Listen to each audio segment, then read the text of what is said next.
Actes des Apôtres, chapitre 28.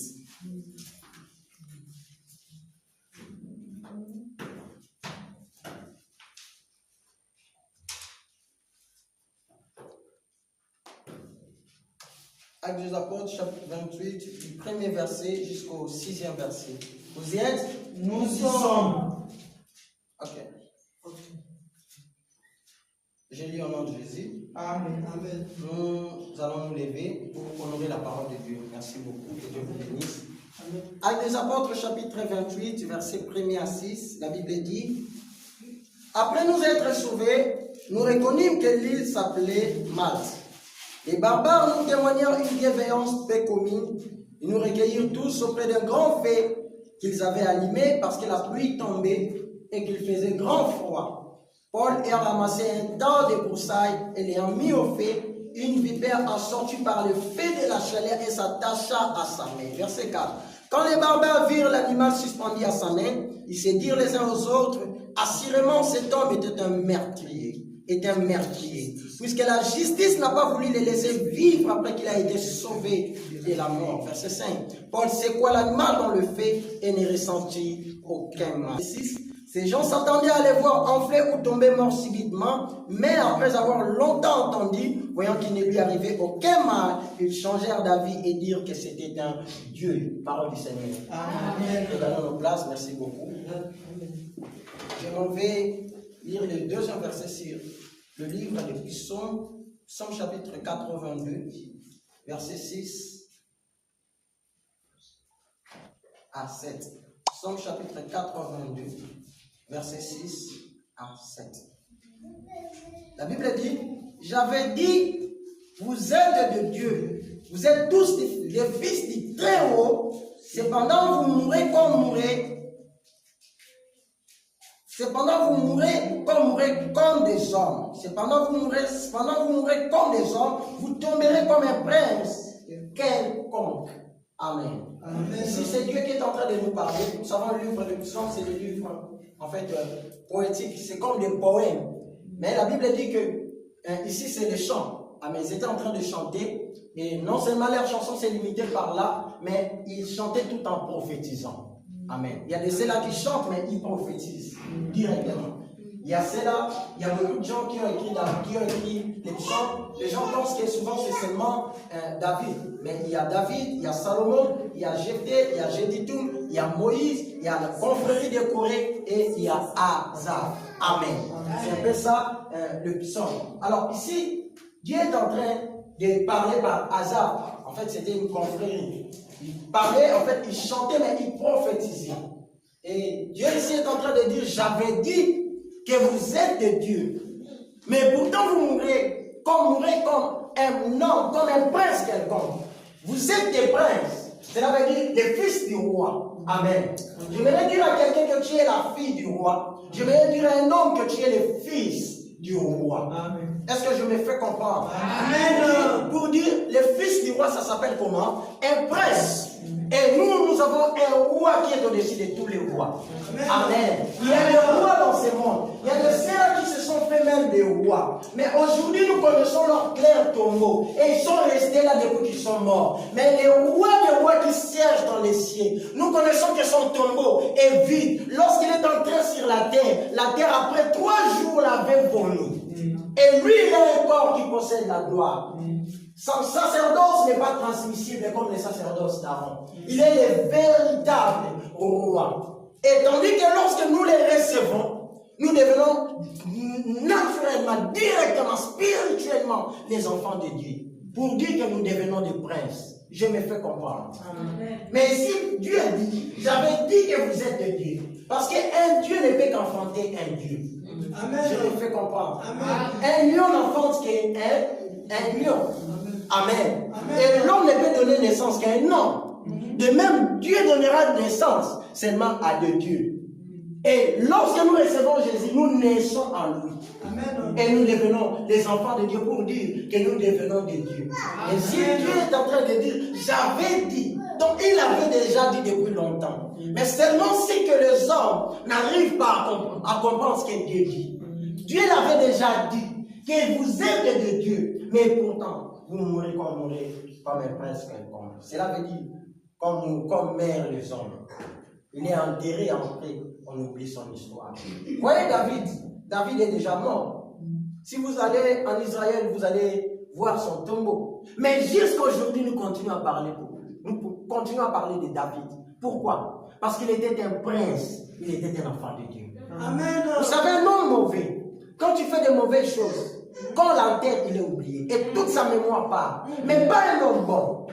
Bien aimé, si tu deviens en position de Dieu, si tu deviens un homme Dieu, je le dirais comme ça, tu ne seras jamais oublié. Amen. Personne ne t'oubliera. Amen. Est-ce que je me fais comprendre? Amen. La prédication sera peut-être un peu courte, mais compréhensive. Amen.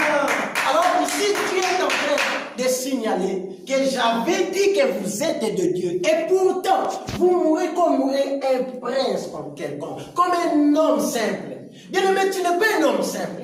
Tu n'es pas n'importe qui. Amen.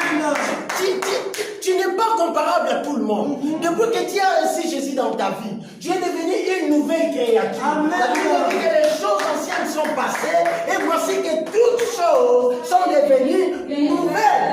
Amen. Tu n'es pas n'importe qui. Même si tu es en train de passer par des diverses épreuves, même si tu es en train de passer par des réalités sombres, David dit, quand je passe dans la vallée de l'ombre de la mort, je ne crains aucun mal, car tu es avec moi. Non, parce que ta houlette et ton bâton me rassurent. Je sais que tu es avec moi et je suis rassuré. Avec Jésus bien-aimé, nous avons des victoires et que des victoires. Parce que nous sommes des enfants de Dieu. Je parlais à quelqu'un que nous sommes des enfants de Dieu.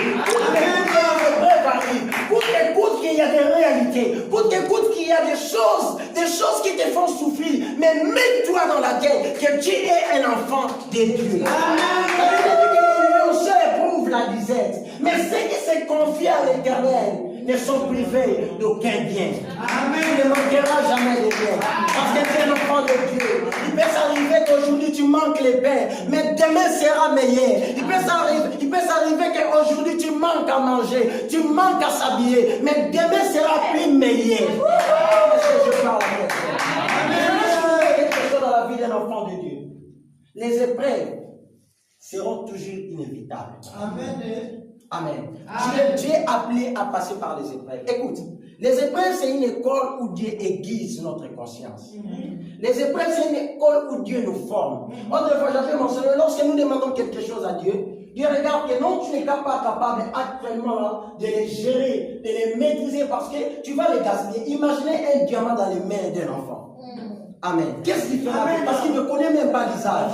Il ne connaît même pas comment l'utiliser. Pour lui, c'est juste une pierre.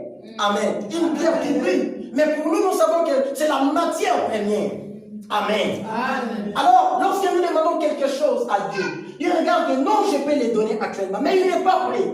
L'exaucement de ta prière, c'est ça l'épreuve. Il te fait directement passer par l'épreuve pour t'amener à arriver jusqu'au palier où tu prendras ce qui t'a promis. Ce que toi tu as demandé. En fait, c'est ça. Quand tu demandes quelque chose à Dieu, Dieu te fait passer par les épreuves. Cela veut dire que c'est l'exaucement de la prière que tu as fait. Mais malheureusement, nous oublions une multitude de prières que nous faisons à cause des épreuves qui nous arrivent. Nous ne savons pas que parfois c'est l'exaucement de la prière que nous avons faite. Il y a beaucoup de prières que nous faisons, mais nous oublions. D'ailleurs, il y a peut-être, je me dis, tu as déjà oublié la prière que tu avais faite au mois de juin l'année passée. Tu ne sais pas même de quoi tu avais parlé, mais Dieu le connaît. Amen. Et parfois, il arrive des épreuves que tu es en train de passer maintenant. Peut-être c'est par rapport à ce que tu avais demandé aux années 2017. Je me fais comprendre. Amen. Mais malheureusement, nous ne comprenons pas. Alors, comment Dieu agit?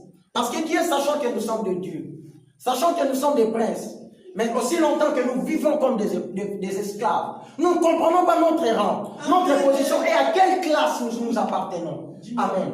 Amen. Amen. Il nous fait passer par des épreuves. Amen. Je sais, voilà pourquoi je vais lire le livre des Actes des Apôtres. Ici, il s'agit de Paul. Paul, vous savez, premièrement, c'était un homme qui avait persécuté l'Église. Il a tué des chrétiens. Il allait prendre les chrétiens dans leur maison parce qu'à cette époque-là, l'Église a commencé par des maisons. Amen. Il entrait dans leur maison, il les a arrêtés pour aller jeter dans la prison. Et c'est comme ça qu'il y a eu dispersion des disciples. Mais Paul n'a pas arrêté. Et au jour où on a lapidé Étienne, les témoins de Dieu, vous connaissez Étienne, il était un diacre, mais puissant, Dieu l'avait utilisé puissamment. Mon plus grand souhait que Dieu t'utilise puissamment. Amen. Amen. Amen. Et c'est fait que Paul n'a pas lâché. Paul est allé prendre des lettres chez les grands sacrificateurs et les souverains sacrificateurs pour aller à Damas, en fait d'arrêter les chrétiens. Et en cours de route, c'est comme ça qu'il s'est rencontré avec Jésus. Parce qu'il persécutait les chrétiens. Il a vu une grande lumière qui est venue jusqu'à ses yeux, les frapper. Paul était tombé avec les hommes qui étaient ensemble avec lui. Et dans ses oreilles, il a entendu quelqu'un lui dire, pourquoi me persécutes-tu? Il s'est dit, qui es-tu, Seigneur, pour que je te persécute? Jésus lui a dit, c'est moi, Jésus, que tu es en train de persécuter. Amen. Ici, j'aimerais souligner quelque chose. Lorsque tu es en train de faire du mal à un enfant de Dieu, étant des princes et des enfants de Dieu, c'est à Jésus que tu es en train de persécuter. Ce n'est pas un homme que tu persécutes. Imagine, les hommes ont rejeté Moïse et Aaron parce qu'ils se révoltèrent d'Adam, Abiram et les autres. Mais Dieu dira à Moïse, ce n'est pas toi qui les rejettes, c'est moi qui les rejette. Amen. Et lorsqu'Israël ont demandé un roi, le premier roi, nous savons Samuel, par l'entremise de Samuel, Dieu dira à Samuel, ce n'est pas toi qui les rejettes, mais c'est moi qui les rejette. Amen. Donc pour dire, lorsqu'on fait du mal à toi, ma sœur, à toi mon frère, ce n'est pas vraiment en réalité à toi que l'on fait, mais c'est à Dieu directement que l'on fait. Amen. Vous savez, il y a de tels comportements, il y a de telles injustices que Dieu n'admet pas, que Dieu n'accepte pas. Vous me comprenez? Amen. Est-ce que je me fais comprendre? Amen. Et lorsque vous les faites, c'est à Jésus, c'est à Dieu directement que vous les faites directement.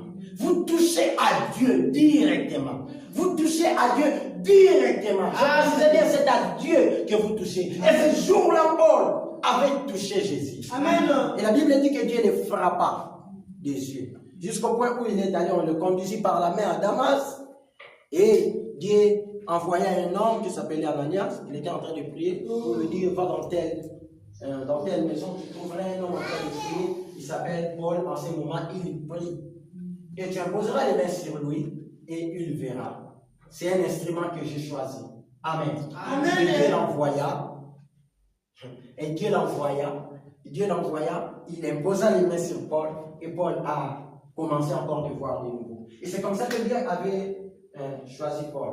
Et c'est comme ça que Paul est devenu serviteur de Dieu.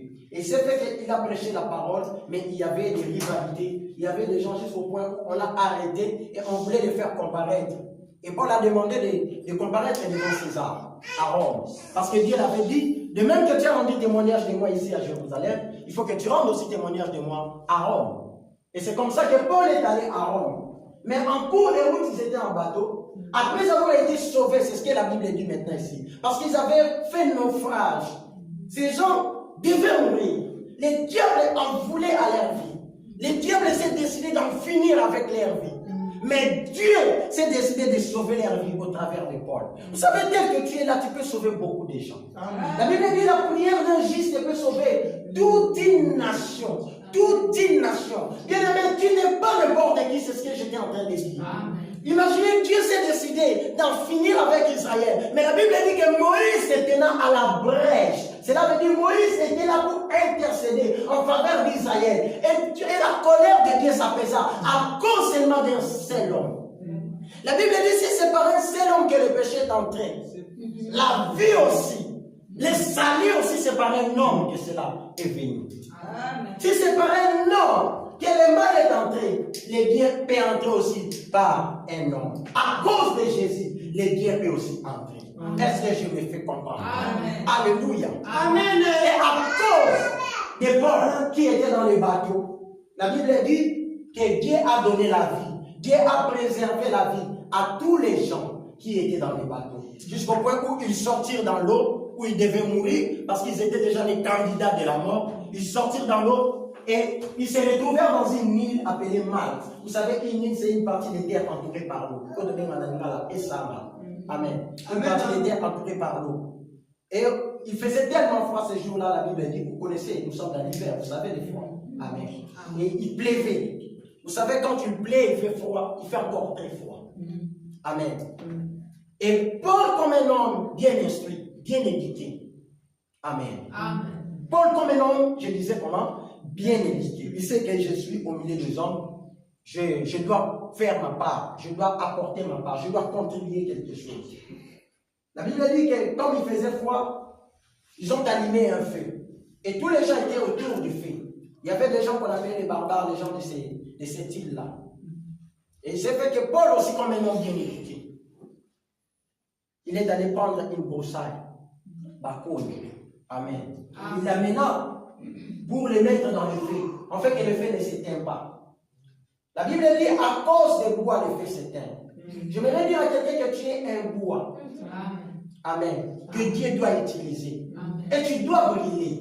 Amen. Dieu fait de ses anges les envoyés, des messagers. Dans d'autres versions, la Bible dit Dieu fait de ses anges les vents. Mais la Bible dit de ses serviteurs des flammes et des feux. Nous devons brûler continuellement. Alors que Dieu rallume un feu en toi à ce moment. Alors, Paul apporta sa part. Et lorsqu'il jeta cette broussaille, cet tas de gerbes-là, de broussaille, la Bible dit qu'une vipère en sortit. Nyoka. Une vipère en sortit et s'accrocha dans la main de Paul. Amen. Et on précise bien comment? Une vipère. Vous savez, une vipère, si vous êtes mordu par lui, vous commencerez à gonfler, à gonfler, à gonfler, à gonfler, jusqu'au point où vous allez mourir du coup. Amen. Parce qu'il y a les venins. Il n'est pas comme tous les autres serpents. Amen. Est-ce que je me fais comprendre? Amen. Il a les venins. Quand il va vous mordre, si tu es mordu par une vipère, bien aimé, tu vas mourir subitement. C'est ainsi la Bible dit que ces gens, lorsqu'ils virent comment la vipère avait mordu Paul, ils dirent que cet homme, attendez, nous allons le lire. La Bible dit, comment? Acte 28. Écoute ce que ces gens disent. Quand les barbares virent l'animal suspendu à sa main, ils se dirent les uns aux autres, assurément cet homme, c'était un meurtrier. Croyant de la manière dont il voyait les menottes dans les mains de Paul, il savait seulement que c'était un criminel. Vous savez, il y a de telles épreuves, il y a de telles manières qui arrivent aux enfants de Dieu. Tu peux même te retrouver derrière les barreaux. Amen. Amen. Ça arrive. Je connais de quoi je parle parce que je suis passé par là. Amen. Amen. Et les gens peuvent te traiter de tous les mots. Les gens peuvent te traiter de toutes les manières qu'ils peuvent traiter. La manière dont ils voient. Vous savez, lorsque vous regardez quelqu'un, vous pouvez les juger. Mais bien aimé, ne jugeons pas les gens. Amen. Parce que nous ne savons pas. Celui que tu peux juger aujourd'hui peut devenir un pasteur demain. La prostituée que tu peux juger aujourd'hui peut devenir quelqu'un d'important. Amen. Je me fais comprendre. Amen. Ces gens voyant Paul, en regardant Paul, en percevant Paul avec des menottes, il s'est dit que cet homme c'était criminel. Pourquoi on l'amène à Rome? C'était un homme mauvais. Il a fait du mal. Je pense que c'est un meurtrier. Vous voyez comment on l'a appelé? C'est un meurtrier. Aussi longtemps Paul n'a pas tué quand il est devenu chrétien. Vous me comprenez? Amen. Et la Bible dit, quand les barbares virent l'animal suspendu à sa main, ils se dirent les uns aux autres, assurément cet homme c'est un meurtrier. Peut-être il le disait au fond de leur cœur, mais ils ne pouvaient pas soutenir cela en le faisant sortir. Mais lorsqu'ils virent que la vipère est sortie du bois et qu'il s'attacha aux mains de Paul, la Bible dit, il s'est dit assurément. Donc il